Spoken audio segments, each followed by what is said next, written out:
Welcome to the Kaizorian experience. Over here, we're going to be talking about everything African. We're going to be having debates, discussions, entertainment, as well as learning about business, art, history, and everything in between. Cultural, tribalism, and everything. We're going to be out here debating with some really interesting stuff. So, like the video, share the video, and make sure you subscribe. Make sure you subscribe. Subscribe for the best experience ever. This is the biggest channel on the Afrosphere. So come and join the team, become a Kaizorian, and join the Kaizorian Empire.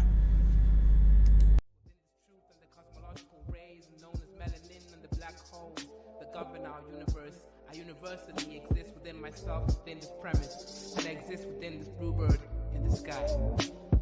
I'ma fly like a bird in the sky. I'ma fly like bird in the sky. I'ma fly like bluebird in the sky. I'ma fly like bluebird in the sky. I'ma fly like bluebird in the sky.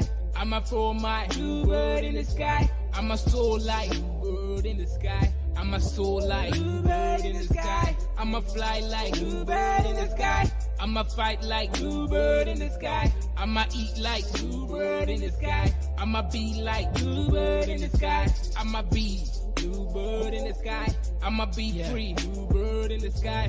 I'ma be free like bluebird in the sky. I'ma be like bluebird in the sky. Back again like the second coming.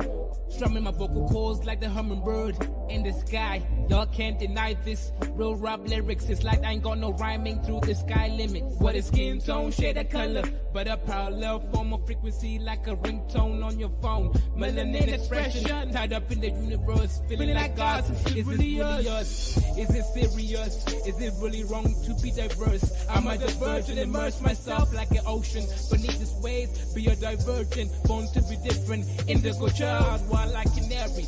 Born to be a bluebird in the sky, flying high like a bluebird in the sky. I'ma fly high, bluebird in the sky. Yeah, bluebird in the sky. I'ma fly high, bluebird in the sky. I'ma be like bluebird in the sky. I'ma be like bluebird in the sky. Everybody scream bluebird in the sky. I'ma fly high, bluebird in the sky. I'ma be like bluebird in the sky. Yeah, bluebird in the sky. Everybody, bluebird in the sky. I'ma be like bluebird in the sky. I'ma be like born black, sweet like a berry. Flying high like a canary. Scary with my hoodie on. Hating on my vibe on the street that you'll be feeling my frequency of the song. But I know that I ain't never ever gonna be ever the same. But I know.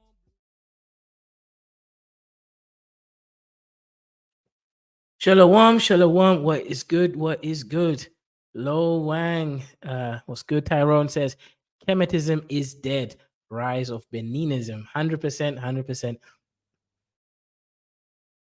We are here to only talk about Black African empires, not mulatto empires from Egypt over there, right? Which a lot of people keep claiming to be part of. But anyway, let's go ahead.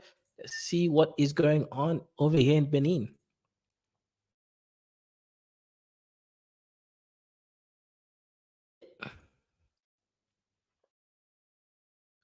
So now,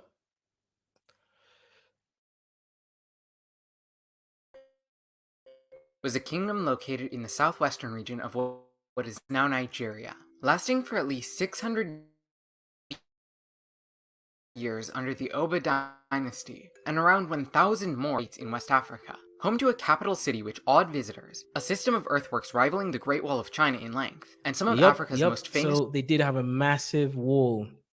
They actually claim that the Benin Wall was more or less as long as the Great Wall of China. The difference is, of course, the building materials between the Benin Wall is different, right? They built it, I believe, from, was it mud, right? Let me just confirm this so that we get the right information. And of course, some of it was destroyed.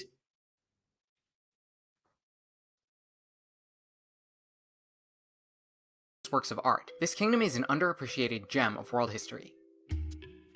This video is part of South of the Sahara, a collaboration between history YouTubers dedicated to highlighting the... Yeah, so I'm going to share my screen on, like some kind of imagery of what the Benin walls may have looked like. And also I'll share one actual picture. But the difference is the Benin was created of mud. So, of course, it was destroyed and the city was was burnt down by the British. So that's what happened to the fall of the Benin Empire. What's good? What's good? Kidola over there as well in the chat. So, I've talked about on this show before many times saying, oh, African cultures were dusty. Europeans needed to come and colonize us in order for us to move forward. But no, some city states like Benin Empire, a purely black African city state, was actually thriving and extremely high IQ. So, it's just a misinformation a little bit over here some of these times. Brian says, true black, stop being silly and a little low IQ.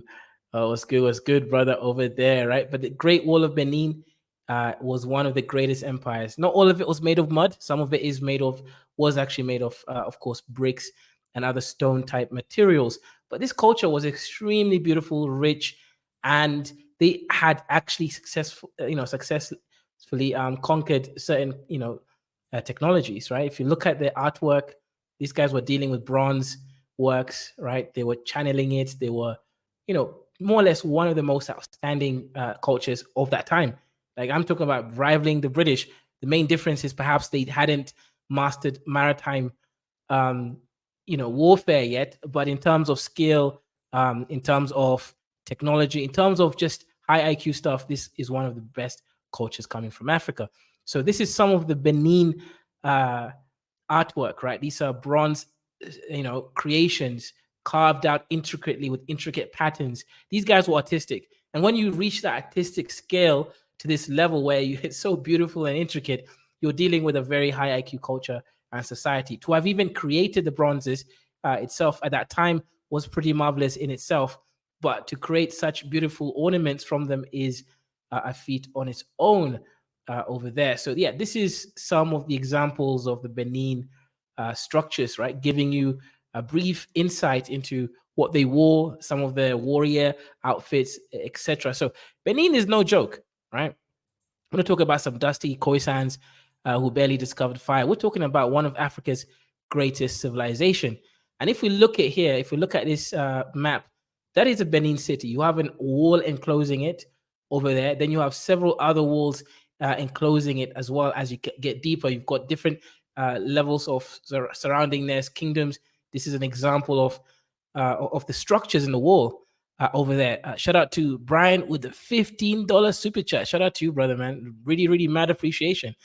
One love near Mexico border. Whoa, okay, that's pretty dope. I wonder what you're doing there. Maybe you'll come through, type it in, or let us know over there. So yeah, so this is just an example of Benin Empire. Yeah, it says this: the outstanding city was a series of earthworks. And I think that's now the issue, right? Earthwork. That's probably why you won't see as much of it remaining today, because they didn't build most of it using stone or concrete, like the Wall of China, made up of banks and ditches called Iya in the Edo language, in the area around present-day Benin City, right? So southern, West Nigeria, that area. They consist of 15 kilometers of city Iya and an estimated 16,000 kilometers in the rural area around Benin. This is amazing feat, right? The wall stood over for 400 years, protecting the inhabitants of the kingdom as well as traditions and civilization. So the British did burn down, newsflash, Benin City.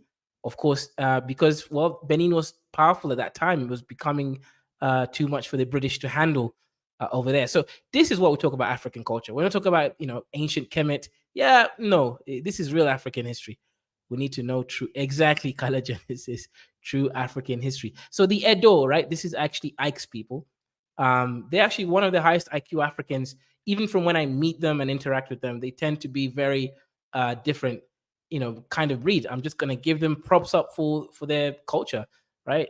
I'm just saying that. Anyway, let's go ahead. Let's watch the rest of the video. Of sub-Saharan Africa. If this is your first introduction to the collaboration, be sure to historical kings. Even then, as a kingdom known as Igodo-Migodo, ruled by monarchs of Congo, to a confederation of towns and villages, and then as a kingdom known as Igodo-Migodo, ruled by monarchs known as Ogisos, or Sky Kings, from around the 1st century BCE. The Ogiso era is a bit like the pre-classical period of ancient Greece, where mythology and fact blend together, and yeah, so of course, so what he's trying to portray now is saying that the Ogistos, right, the sky gods, although these were obviously, sometimes represent themselves as man. That was one way the mythology could actually kind of gain into the power structures, the monarchy, and the elites, the social elites in that culture, right? Even the Oba, the king of this kingdom, he was kind of seen as a divine element. Legendary heroes are discussed alongside historical kings. Even toward the end of this period, we have some seemingly mythologized elements, with tales of heroes slaying man-eating beasts. It's only around the 12th century, give or take about a century, depending on the estimate, that Benin begins to transition out of this semi-mythical age, followed by the legendary foundations of the Oba dynasty. It was also during this period that we find the origins for both of the kingdom's popular names, Benin and Edo. So although there's a high degree of continuity between the Ogiso and Oba dynasties, we can consider the break between them to mark the end of Igodo and the start of Benin. According to the founding legend of the Kingdom of Benin, the Ogiso dynasty ended with a poor king, Owodo, who was exiled after he killed a pregnant woman, a crime considered so dire as to negate royal authority. Owodo's only heir had previously been forced into exile due to a series of circumstances I don't have the time to get into. But the important thing is that, with no available heir to take over as Ogiso, the dynasty ended. In its place, a popular elder was elected head of state, and he ruled without issue for some time. However, when he tried to install his son as his successor, it was met with resistance from the rest of the ruling council. So as you can see, obviously, the dynasty, right? So if you look at the full sort of Benin Empire, it reigned for over 600 years, right? This is a huge continuity. So when we talk about, let's say, African cultures, we talk about Pan-Africanism, we talk about the cultures and how they interact with the current massive scale industrialization by other nations. It's not impossible to catch up. What we need to do is we need to have long reigning dynasties, right? So we're talking about a Kenya that actually succeeds for over 200, 400 to 1,000 years, right? Continuity, right? That's what we need. We need these current countries right now to be succeeding across time. When we keep having Africa that is plagued with wars, insecurities, insurgencies, what that means is, right, a strong African country can't rise up enough because there's too much chaos around. So you can clearly see why Benin had gone through the Bronze Age. They were making beautiful bronze ornaments. They were trading in bronze. They were trading in ivory at that time to other countries, from the Europeans to the Arab states as well, etc. So they were able to thrive because primarily they had continuity. They had a very centralized government. They had rules and laws that had to be followed to an extent, right? So that is the main reason why you can kind of see that Benin was doing well.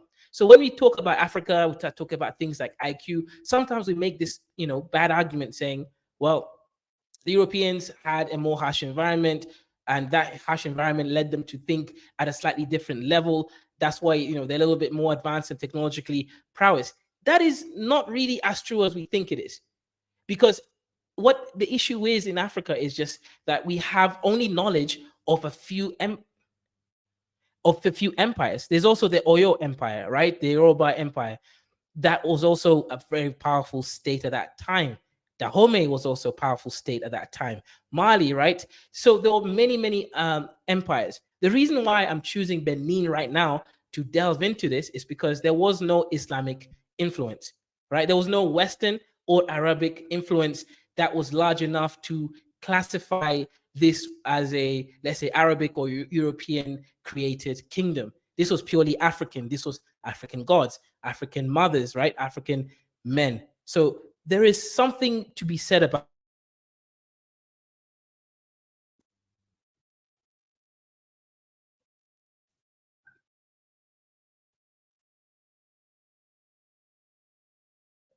To some versions of the story, Oduduwa was actually the exile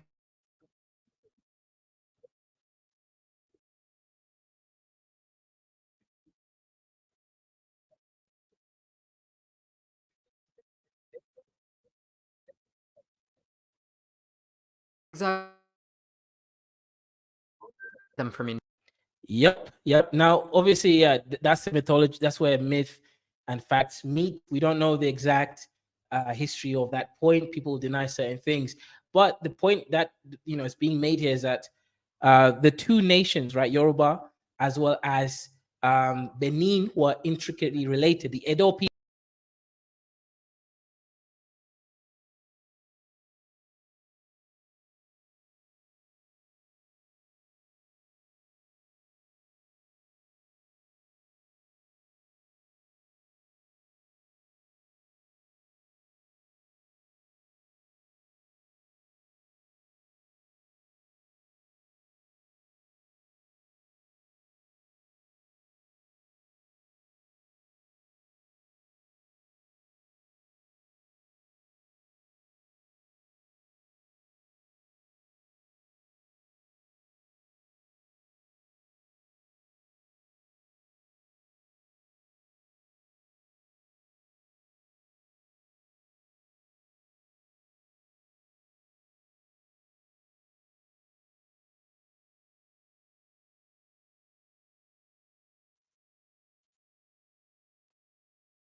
Yep.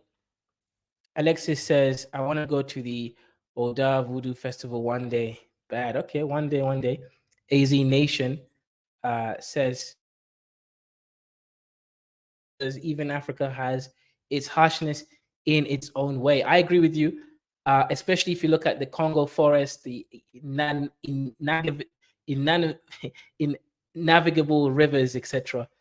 Over there. So yes, I agree with you. That is generally not the best argument. It doesn't explain the full story, and when the story is half explained, it's less compelling than that. I think my internet is going a little bit slow or something's wrong with it. So bear with me, guys. Bear with me. But yeah, let's continue the presentation.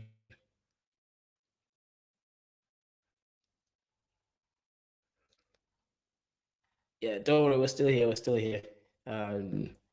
Just gotta fix my internet a little bit later on. Yeah, guys, make sure you like the video and share it to a larger audience.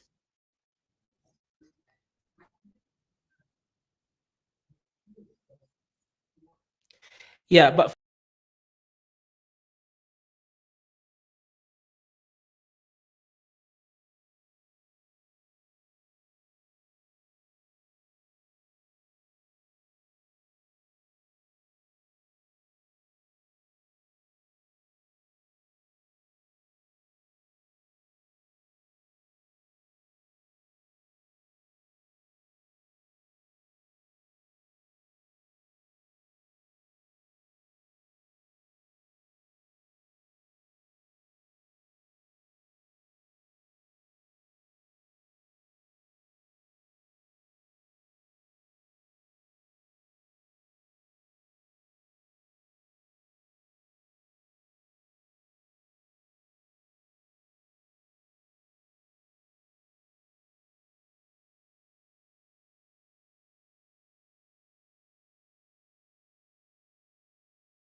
It's Kaizo here. Why does he always do this? Kaizo, you've abandoned the stream again, so let me shut it down for you.